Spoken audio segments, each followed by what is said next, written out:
Hey everybody. So today we're going to talk about starts and how different starts work for different types of athletes. So there's definitely a lot of different kinds of starts. You could be talking about the overall movement style. You could be talking about specifically what the legs are doing, what the arms are doing, and a few other details. So I would say that at least right now, the most prevalent and common thing we're seeing in track and field with sprinters is a big shift towards what's called the shuffle start. And that's a term that's been cued by Ralph Mann, who's one of the big names as far as people who research track and field. And he does claim that it is the most superior start for every athlete. And I have to disagree with that. But I'll get into that more a little bit later. Just want to mention some other types of starts. You have, and Ralph Mann really sees things in only one or two ways. You're either a shuffle starter or you're a jump starter. But I would say that the jump start is another type of start. I would say that there are also people who don't just shuffle, they don't just do a jump start, but there's a more conventional type of a start. But the shuffle start is essentially what you see with maybe Usain Bolt or Safa Powell, Christian Coleman, where they have a toe drag. Now, you can do the shuffle start without a toe drag, but it's pretty typical to see a lot of professionals who do the shuffle start to do that.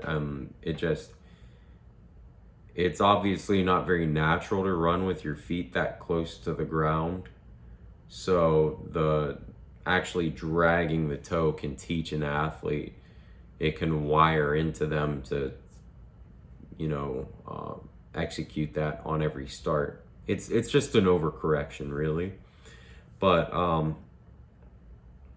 it seems that, at least from what I've seen, I would say that typically we see the taller, lankier athletes usually perform very well with a shuffle start.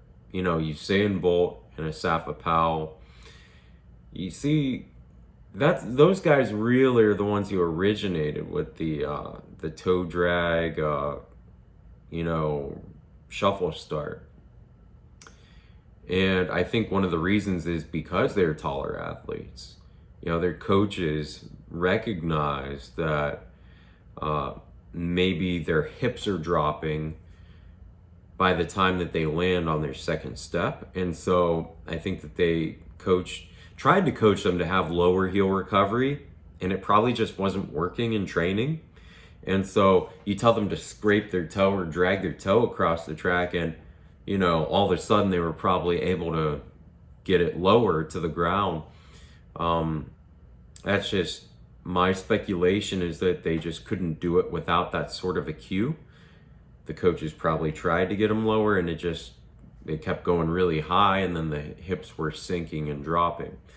And again, they're taller athletes, and so their center of gravity is higher over the ground, right? So they're farther away from the ground. When you're a taller athlete, you're farther away. And so you might be a little disassociated from the ground compared to a shorter, stockier sprinter, lower center of gravity, closer to the ground. You have a better feel maybe for the rhythm, and you don't have to focus on that as much. But we've definitely seen that originate with taller sprinters.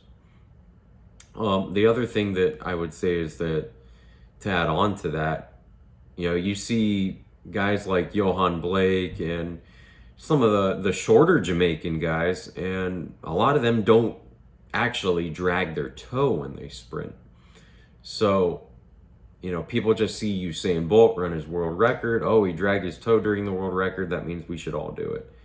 And I think that number one, you don't want to ever have to do that.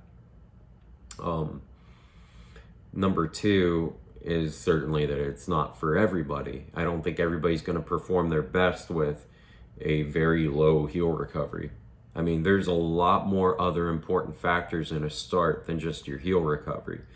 There's just this trend in this day and age where everybody thinks a good start is basically defined by your heel recovery. And I don't think that's what it should be defined by. Number one, the absolute number one thing about a start is what is your actual speed and velocity. If you can't get maximal, if you aren't getting as much velocity as you can off of that initial start, then, you have things to fix. At the end of the day, if somebody has high heel recovery, low heel recovery, whatever, but if they're achieving the highest possible velocity and they've got good posture while they're doing it, then, who cares where the heels are at? Other things that you're looking at the start are your center of mass. Is your foot contacting behind the center of mass, ideally? And that way there's no delay in the push. If you strike in front of your center of mass, if your foot lands in front of your hips, in front of your chest, let's say, if it's like out in front, then there's a delay before you can actually push. You can't push until the foot is underneath or slightly behind, ideally, your center of mass on those first couple of steps. But at any rate, the shuffle start, just to go a little more into that, is designed to reduce your flight time and your air time and getting the foot back down onto the track, which for some people might be a necessity. Like I said, if somebody is spending way too much time in the air and their hips are dropping, then it might help them to use a shuffle start. But that's not always going to be the fix. It's not always going to be the solution, the case for every sprinter. Some people are going to do the shuffle start and they're not spending enough time in the air to get extension, to get projection. If you're not spending a lot of time in the air, you're probably not moving very fast through the air. If you're moving fast through the air, you're actually going to be spending enough time, And I don't think that every sprinter should have the same exact air time. I think it's going to vary. That mostly covers, I guess, what I wanted to say about the shuffle start. It's just something that's been one size fits all and applied to everybody when I don't think it really should be. Then you have what you might call the jump start, and you have guys like Ben Johnson is probably the most famous jump starter ever, and probably the best starter ever, especially if we're just looking at the first couple of steps. Some people define the start as the first 3 steps. It's an arbitrary term, it's a vague term, but there's nothing wrong with defining the start as the first 3 steps. But whether you want to look at the first 2 steps, first 3 steps, 5 steps, whatever.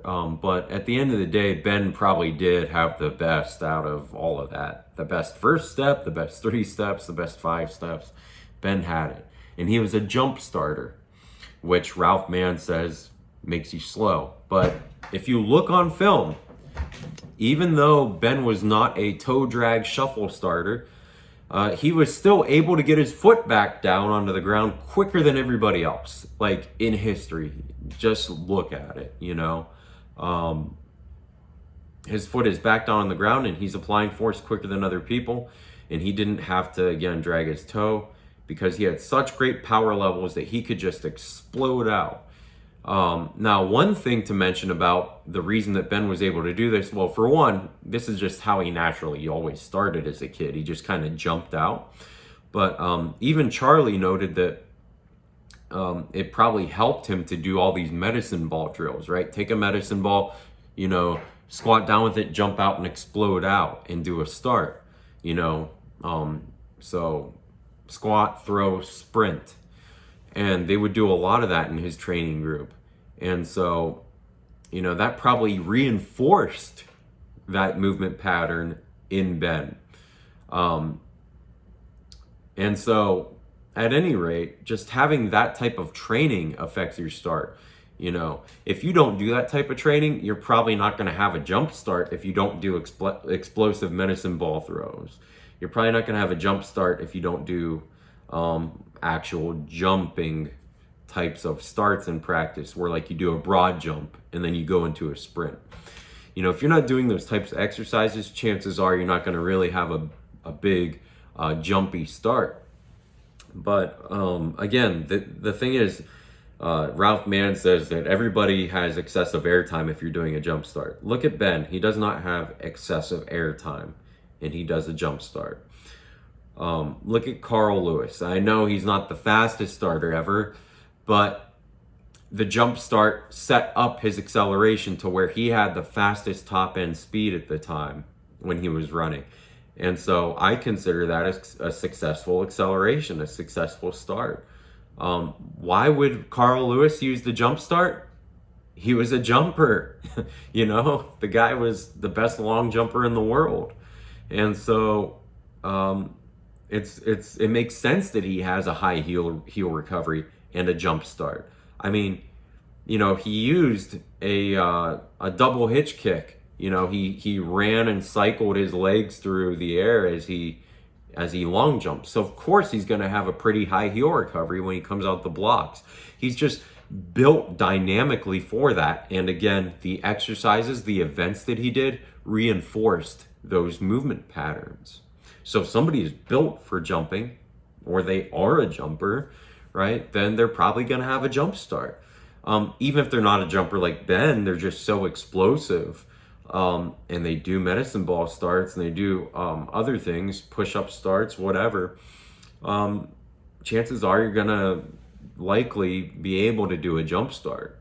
But, it depends on the kid, how they're built. Some people are very dynamically built, and they're going to have a high heel recovery. Like I said, like Carl, it's like stretching out a rubber band. They need to shorten that lever, and that helps them actually have more velocity when their foot comes back to the ground. It's the same thing with people who throw the football. Not every quarterback in the NFL has the same throwing motion. Not even every golfer has the same swinging motion. But like with throwing, you have some guys, they come back and it's just very straight lined, and they don't have a lot of shortening of the lever in their arm. And then you have some guys who have like a really shortened lever in their windup, and that's how they throw, but both get the job done. So some people, they need to shorten their lever. They need to bend a little bit more than others, because shortening that lever helps them to have more velocity by the end of the stroke. Some people, that's doing too much, and they need less of a shortening of that lever. And, they're more of that L shape, right? And that's how they get high velocity in their throw. So, again, the legs are the same way. Different things are going to work for different people depending on how they're built and how they've been trained. So if you're doing a lot of hill starts, you're probably going to have, a pretty low recovery, most likely. If you're doing, heavy sleds and things of that nature, it's just going to shape and determine your start. So some of these things, overall, you don't really want to force anything. You want things to come into form and on their shape, on their own, based on that individual athlete, and doing, high intensity explosive exercises like we've just mentioned. And I think it's important to do a variety, because eventually somebody's going to pick up on one or two of those things and you're going to do them really well. And that's going to form their start. It's just important not to apply that one size fits all. And just to go a little further, there's not just sprinters who do this sort of jump start. They don't do the, exaggerated low heel recovery shuffle start, but there are people who do conventional starts. Most people do have a conventional start, the vast majority of people. And that's, I would say the most prominent example that I can think of at the top of my head is Su Bing Chan, the Chinese sprinter who has the fastest Asian record out there. He's got a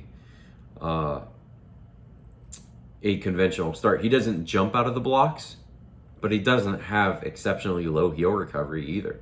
It's very natural looking. And so you're just going to see a lot of people out there like that. And he has the fastest 30 meter, fastest 60 meter recorded on record. That was during his best 100 meter time. His 30 meter split is the fastest ever recorded. It was like 6:29, I believe. And then the fastest 60 meter ever recorded, the fastest 60 meter ever recorded was 6:29. And then his 30 meter, I forget what that time was, but he had the fastest for those. He didn't need to do a shuffle start to do it. He didn't need to do a jump start to do it. So different things work for different athletes. A lot of other guys use regular conventional starts. Guys like not Justin Gatlin, he uses a shuffle start. But in the past, he has used a conventional start. And he has ran, sub 9.9 using conventional starts. Tyson Gay, conventional start. I know he's not the fastest starter ever, but he ran a 9.6, guys. Like, come on now. Johan Blake is pretty conventional. There's, plenty of women who use conventional starts.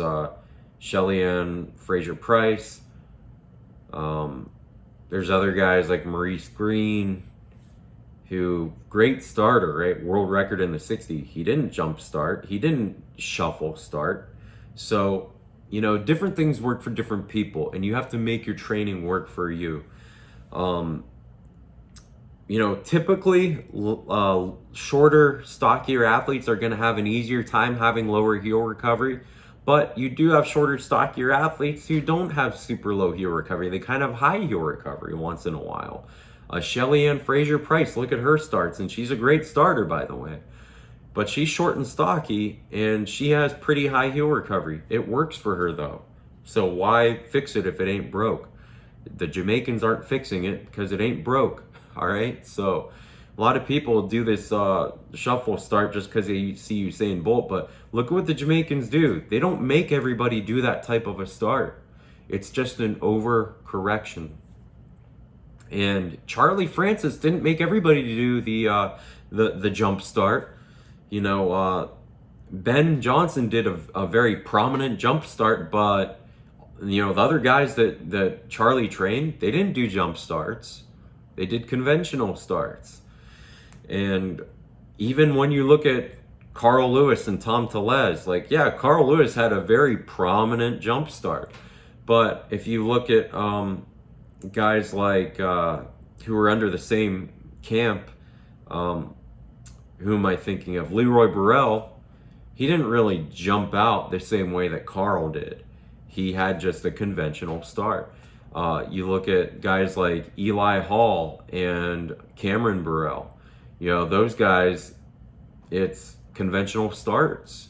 They're not, doing anything very extreme, let's say. So most people are going to have moderate starts. Yes, we could say generally shorter, stockier people are going to be better with lower heel recovery and a shuffle start maybe, whereas taller athletes are going to be better with, taller athletes are going to benefit from a shuffle start too. They just might not naturally do it. Naturally, they're going to tend towards being more dynamic and having higher heel recovery. But again, Bolt, there you go. right? An exception to the rule.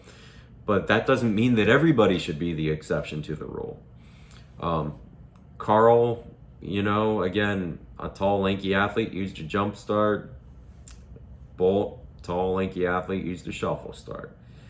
And then there's guys like DeGrasse. Andre DeGrasse, tall, lanky athlete, uses conventional start. And so I've already mentioned, short, stocky athletes who have both high and low heel recovery. So it really depends. We can make some generalizations, but it's so important not to just write people off the bat and say, hey, this is the type of starter you are because this is your body type. It's not that simple. It's very complex. It's not only your body type, but it's also how your muscles are wired. You're probably going to be one or the other depending on your fiber type. You're probably going to be one or the other depending on your nervous system and depending on the type of training you have. So it's multifactorial. And so I just encourage people to use a variety of starts in your training at the end of the day. Use medicine ball starts in your training. Use broad jump starts in your training. Use hill starts in your training. Use push-up starts where you start off the ground in your training. Use sleds in your training. Use some short, heavy sleds, and then use some, little bit longer sleds with lighter weight. And there's definitely other forms, other types of resistance you can use in your training. But I encourage people to use a variety of them. It's just like, having different things in your diet, basically. Just incorporate some different things and see how well you do with one or the other. And once you start really forming your start, you'll probably be able to sort of narrow that down over the years, and you'll be able to focus in on what works best for you. So that's pretty much my thoughts on that. Let me know if you guys have any other questions that you'd like me to answer. Definitely enjoy just starting a discussion and conversation about these things. I think it's just so important that people are educated and see, let's say, both sides of an argument, and that not everything is black and white, not everything is one size fits all. So hope this helps. Let me know what you think. All right, until next time, see you guys.